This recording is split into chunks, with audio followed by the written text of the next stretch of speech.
అలాగే నా పేరు మైత్ర ఒకటి మై ఛానల్ ప్రకారం మన ఛానల్ సబ్స్క్రైబ్ చేసుకోకపోతే ఇప్పుడే సబ్స్క్రైబ్ చేసుకోండి. పక్కనే ఉన్న బెల్ ఐకాన్ క్లిక్ చేసి ఆల్లో పెట్టుకోండి. నా ఫర్దర్స్ మిస్ అవ్వకుండా చూడొచ్చు.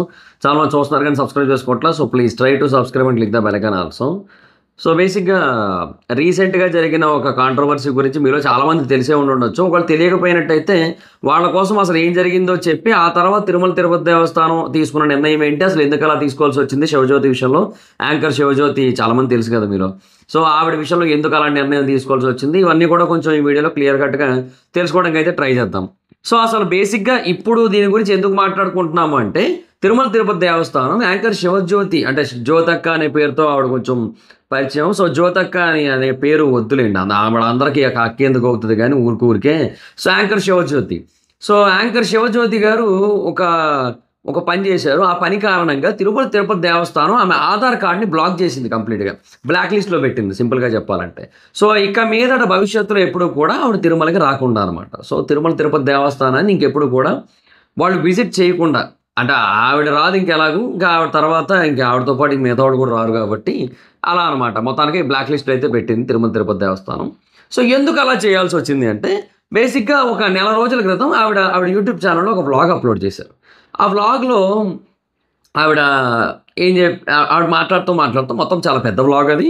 అండ్ ఆ వ్లాగ్ అంతా కూడా తీస్తూ ఉన్న క్రమంలో ఆవిడ మధ్యలో తిరుపతి దేవస్థానానికి సంబంధించిన ప్రసాదం లైన్స్ ఉంటాయి కదా, ఆ లైన్స్లో ఉన్నప్పుడు ఒక చిన్న కన్వర్జేషన్ చేశారు. ఆ పక్కనున్న వ్యక్తి మరి ఆమె తమ్ముడో లేదంటే ఆమె స్నేహితుడో లేదంటే రిలేటివో మరి ఏమో మరి మొత్తానికి. సో ఒక నెల రోజుల క్రితం వీడియో అనమాట. కోరిక తీరింది, బిడ్డ వస్తుంది, 7 వారాల ముట్ట చెప్పినామని చెప్పి ఒక వీడియో అనమాట. ఒక నెల రోజుల క్రితం ఉంది ఆ వీడియోలో జరిగిన కన్వర్జేషన్ ఇదంతా కూడా. సో అందులో ఒక 10 నిమిషాలు దాటిన తర్వాత ఇప్పుడు లేదు, ఇప్పుడు మీరు చూద్దామన్నా లేదు, ట్రిమ్ చేశారు. బట్ చాలామంది పెట్టేశారు బయట, వేరే ఛానల్లో డౌన్లోడ్ చేసుకొని పెట్టేశారు. శివజ్యోతి తిరుమల వీడియోని కొట్టినట్టయితే మీకు చాలామందికి సంబంధించిన క్లిప్స్ వస్తున్నాయి. అంటే చాలామంది డౌన్లోడ్ చేసుకొని పెట్టుకున్నారు వాళ్ళ దాంట్లో. వాళ్ళు ట్రిమ్ చేస్తారు వాళ్ళ ఛానల్లో ఈ ఇష్యూ జరిగిన తర్వాత. సో వాళ్ళు ఏమన్నారంటే, అక్కడ ప్రసాదం లైన్లో నుంచొని ప్రసాదం తీసుకోవడానికి వెళ్తున్న టైంలో లైఫ్లో ఎప్పుడు అడుక్కోలేదు, ఫస్ట్ టైం అడుక్కుంటున్నాము, కాస్ట్లీ ప్రసాదం అని చెప్పి మాట్లాడుతూ, తర్వాత రిచెస్ట్ బిచ్చగాళ్ళం అని చెప్పి మాట్లాడుకుంటూ, సో ఆ ప్రసాదాన్ని మొత్తం అన్నిటినీ అంటే ఇప్పుడు వీళ్ళు బిచ్చగాళ్ళు అంటే వీళ్ళు తీసుకునేది ఏంటి, భిక్షమే కదా. సో అక్కడ భిక్షం అన్నట్టుగా మాట్లాడారు ప్రసాదాన్ని, తిరుపతి దేవస్థానం ప్రసాదాన్ని వీళ్ళు భిక్షం అన్నట్టుగా మాట్లాడి, కాస్ట్లీ ప్రసాదం అని, రిచెస్ట్ బిచ్చగాళ్ళం అని అట్లా మాట్లాడి, ముందు ఒక పర్సన్ మాట్లాడితే తర్వాత దానికి కూడా రిచెస్ట్ బిచ్చగాళ్ళం అని చెప్పి మళ్ళీ పక్కన ఇంకొకరు ఎవరో ఉంటే మరి ఆ పర్సన్ ఎవరో మరి నాకు తెలీదు, మరి ఆ హస్బెండో మరి ఎవరో మరి నాది ఐడియా లేదు. సో ఎందుకంటే వాళ్ళ ఫ్యామిలీ ట్రీ ఏంటి, వాళ్ళ ఫ్యామిలీలో ఎవరు ఏంటని తెలుసుకోవడం నా పని కాదు కాబట్టి నాకు అది ఐడియా లేదు. జస్ట్ అటు ఒక పర్సన్ ఒక అతను ఉన్నారు, ఇటు ఒక పర్సన్ ఒక అతను ఉన్నారు. ముందు అతను మాట్లాడారు, తర్వాత ఈవిడ కెమెరాని మళ్ళీ ఇటువైపు తిప్పి ఇంకో పర్సన్ కూడా తిప్పి చూసి అతన్ని కూడా చూపించి ఇట్లా రిచెస్ట్ బిచ్చగాళ్ళం అని చెప్పి అట్లా మాట్లాడారు ఆవిడ. సో దానికి బేసిక్గా చాలామంది హర్ట్ అయ్యారు, చాలామంది హర్ట్ అయ్యారు, చాలా గట్టిగానే హర్ట్ అయ్యారు. హర్ట్ అయిన తర్వాత ఫస్ట్ ఆ వీడియోని అయితే ట్రిమ్ చేశారు. అక్కడ ఎక్కడ వరకు అయితే ఇష్యూ అయిందో దాన్ని అయితే ట్రిమ్ చేశారు. ట్రిమ్ చేసిన తర్వాత వచ్చి ఒక సారీ వీడియో కూడా చెప్పారు, సారీ వీడియో కూడా పెట్టారు. సో అంటే ఆ వీడియోలో ఏంటంటే, ఇంకా నేను అన్ని మతాల దేవుళ్ళని గౌరవిస్తాను, వెంకటేశ్వర స్వామిని నేను ఎప్పుడు చాలా ఇష్టపడతాను, మా ఇంట్లో వెంకటేశ్వర స్వామి ఉన్నాడు, నా చేతి మీద ఉన్నాడు అని చెప్పి మాట్లాడుతూ, సో ఇంకా నేనే కావాలని అనలేదు, పొరపాటున తెలుసో తెలియకో అన్నది, నేను అలా అనడం అందరికీ తెలుసు, బట్ తెలుసో తెలియకో అన్న మాటలవి అని చెప్పి అది దానికి క్షమించండి అన్నట్టుగా ఒక మాట చెప్పారు. బట్ చాలామంది పీపుల్ అయితే స్టిల్ ఆవిడకి అగైనిస్ట్గానే ఉన్నారు. తెలిసి తెలియక అన్న మాటలు కావవి, బలుపుతోని విపరీతమైన ఏమంటారు డబ్బు మతం ఇట్లాంటి కొన్ని పదాలు వస్తుంటాయి కదా.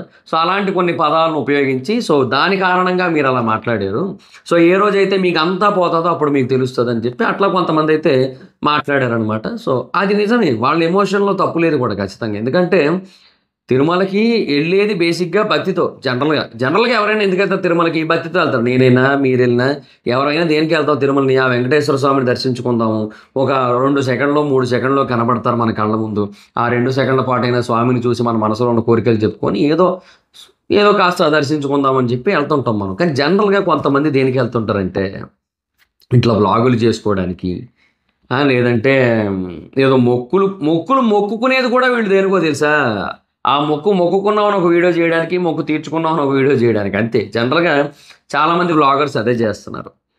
ఆ తర్వాత ఆ మొక్కులు తీర్చుకుంటున్నామనో, లేదంటే దర్శనానికి వెళ్తున్నామనో ఏదో ఒక కారణం చెబుతూ వ్లాగులు చేసేవాళ్ళు ఎవరైతే ఉంటారో వాళ్ళకి ఇంక భక్తి ఎక్కడుంది?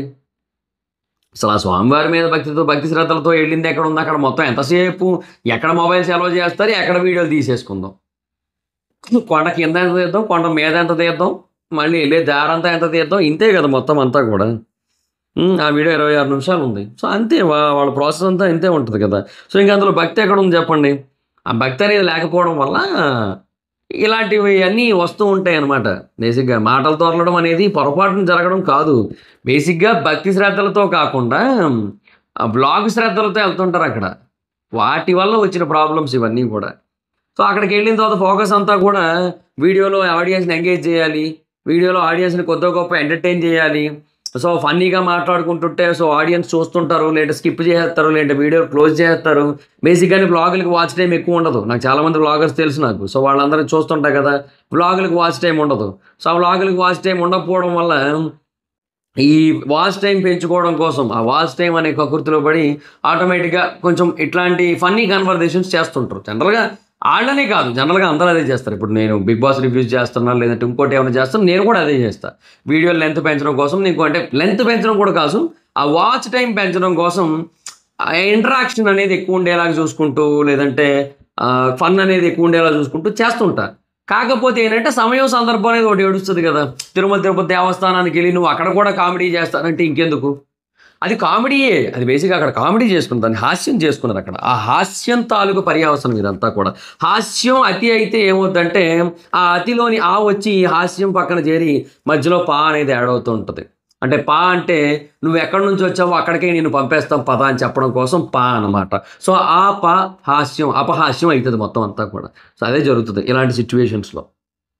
అదే అందుకే మనం ఏంటంటే, మనం చెయ్యొచ్చు యాస్ ఎ యూట్యూబర్స్‌గా. ఎందుకంటే ఆవిడ యూట్యూబరే, నేను యూట్యూబరే. యూట్యూబర్స్ అందరం జనరల్‌గా యూట్యూబర్స్ తాలూకు మైండ్ సెట్లు ఎలాగుంటాయి ఐడియా ఉంటది. కానీ మనం ఎక్కడున్నాం? మనం ఏం చేస్తున్నాం? అది కొంచెం ఇంపార్టెంట్. అది కొంచెం కాన్షియస్‌గా ఉండాల్సి ఉంటుంది. ఒక వీడియో చేసేసామంటే ఓ చేసేస్తున్నాం అయిపోద్దా కాదు. కొంచెం దానికి ఒక పద్ధతి, ఒక ప్లానింగు, ప్రణాళిక. మీరు మళ్ళీ దేవుడికి సంబంధించిన వాటికెళ్తున్నప్పుడు మీకు భక్తి లేకపోయి ఉండుండొచ్చు. ఉన్నట్టయినా నటించండి వీడియోల్లో. అదైనా చేయండి కొంచెం. ఎందుకంటే ఇప్పుడు అక్కడికెళ్ళి మీరు కామెడీలు చేసుకున్నారు ఆ లైన్‌లో నుంచోనంటే మీరు అసలు భక్తి పారవశ్యంతో వెళ్ళిందేం లేదాడ. మొత్తం అంతా కూడా అసలు కంప్లీట్‌గా వ్లాగు. సో ఈ వీక్‌కి ఒక కంటెంట్ అంతే కదా! ఆ సెన్స్‌లోనే ఎళ్లారు.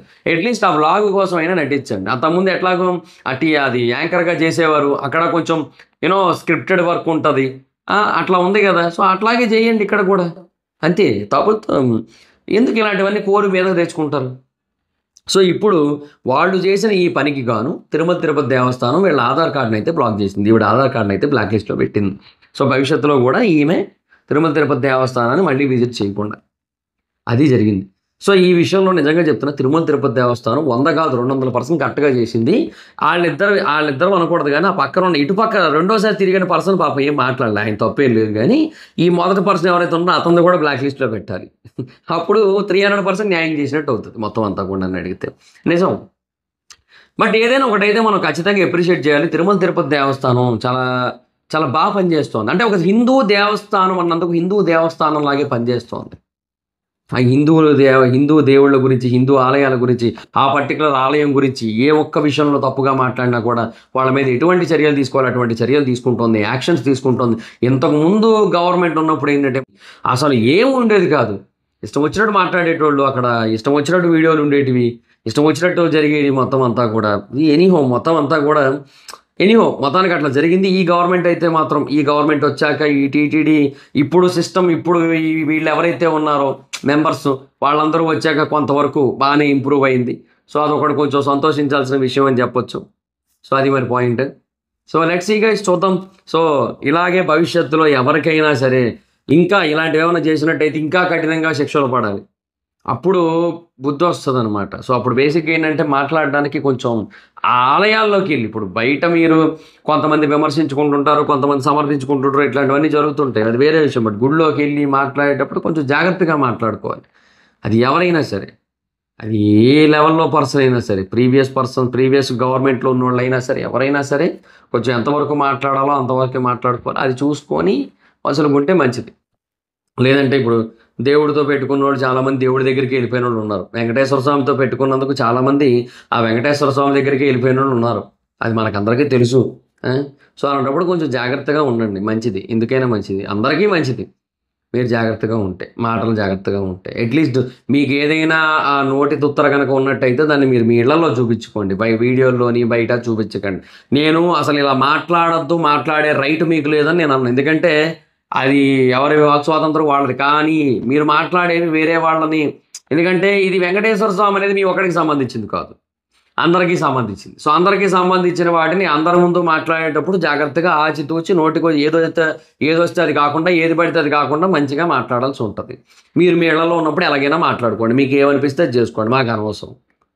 మీ తలుపు డోర్ తీసి మీరేం మాట్లాడుకుంటున్నారని మేము వినం కదా! మాకనవసరం. మాకు బయట మాట్లాడేటప్పుడు మాత్రం కొంచెం ఆలోచించి జాగ్రత్తగా, మంచిగా మాట్లాడుకోండి. అదొక్కటి చాలు అంతే. అంతకు మించి ఇంకేటి లేదు. అండ్ ఇంకోటి తిరుపతి దేవస్థానాన్ని కూడా ఖచ్చితంగా మనం అప్రిషియేట్ చేయాలి. ఒక హిందూ ఆలయానికి సంబంధించిన సంస్థలాగా పనిచేస్తోంది ఇప్పుడు. లాస్ట్ గవర్నమెంట్‌లో అది లేదు. అదైతే కన్ఫర్మ్‌గా చెప్పొచ్చు క్లియర్ కట్‌గా. అది. So, thoughts it guys. ఇదే వీడియో. మీ ఒపీనియన్ ఏంటి? మీ రియాక్షన్ ఏంటి? కింద కామెంట్ సెక్షన్‌లో చెప్పండి. వీడియో మీకు నచ్చితే లైక్ చేసి వీడియోని షేర్ చేయనప్పుడు కారణం మన ఛానెల్‌ని సబ్స్క్రైబ్ చేసుకోకపోతే ఇప్పుడే సబ్స్క్రైబ్ చేసుకోండి. పక్కనే ఉన్న బెల్ ఐకాన్ క్లిక్ చేసి ఆల్‌లో పెట్టుకోండి. నా ఫర్దర్ వీడియోస్ మిస్ అవ్వకుండా చూడొచ్చు. చాలా మంది చూస్తారు కానీ సబ్స్క్రైబ్ చేసుకోవట్లేదు. So, please try to subscribe click the bell icon also. నా ఇన్‌స్టాగ్రామ్ ఐడీ ఆల్సో మీ ఇద్దరు అక్కడ వచ్చి ఫాలో అవ్వచ్చు. Thank you so much. Next video. By.